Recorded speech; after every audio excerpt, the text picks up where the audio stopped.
Hey there, dear listeners. If you've been with me on this journey from the start, we're hitting a milestone together today. It's actually episode number 10.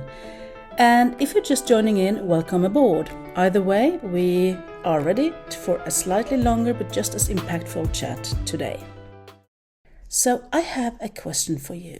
Have you ever tried to quit sugar, start a workout routine, or maybe decided to unlearn some unhelpful patterns in your leadership role? If you're nodding, you're in good company.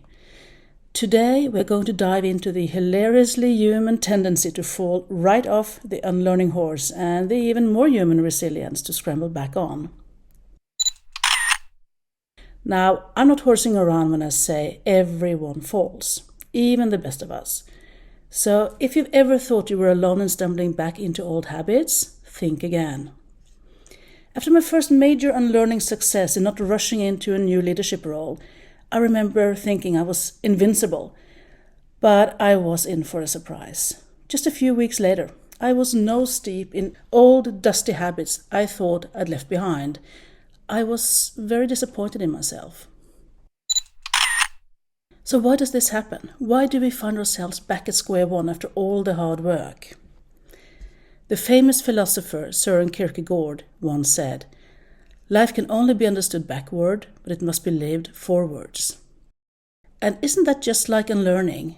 We reflect on the past and try to change, but sometimes when living our forward-moving life, the past has a sneaky way of catching up. So why the slip-ups? First of all, our comfort zones.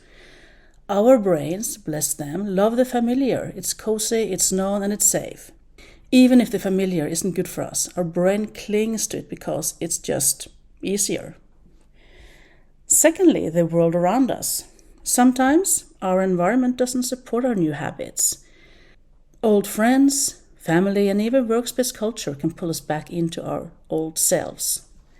And thirdly, self-doubt. This sneaky devil always shows up uninvited. When we're in new territory, it's so easy to question our path and our abilities, and before you know it, you're back to square one. So how do we, resilient humans, bounce back? From both my bumpy journey and the stories of countless of my coachees, I'm going to share with you 4 different things you can do. Why not start by laughing it off? Seriously. A stumble is just that, a stumble. Get up, dust yourself off, have a chuckle about it and move on. Secondly, seek support. Be it friends, a mentor, or even a loyal pet who'll give you judgment-free eyes. Lean on them. Thirdly, always reflect. Look back and figure out what triggered the slide. Was it a stressful day? An old friend? That painful slippery when taking on too many initiatives at work that you're just trying to forget. And finally, adjust and move on. It could be changing your route to work. It could be hanging out in new places. It could be involving more and even other professionals around you to expose yourself to powerful perspectives and helping you keep the focus you need. So my challenge to you this week. Think of a time you fell off the horse, whether it's unlearning a diet, a hobby, a behavior not serving you anymore professionally, anything. What got you back on? And if you haven't gotten back on, what's the one tiny step you could take today? In the end, it's not about never falling. It's about how many times we get back up.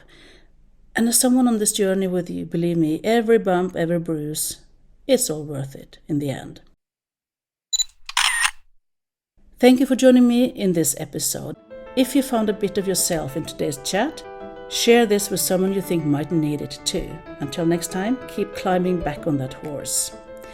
You're welcome to pop by my website, leaderinthemind.com, to pick up more topics on unlearning. Next time, I'll be joined by a guest who has been a significant professional mentor for me during the last 13 years.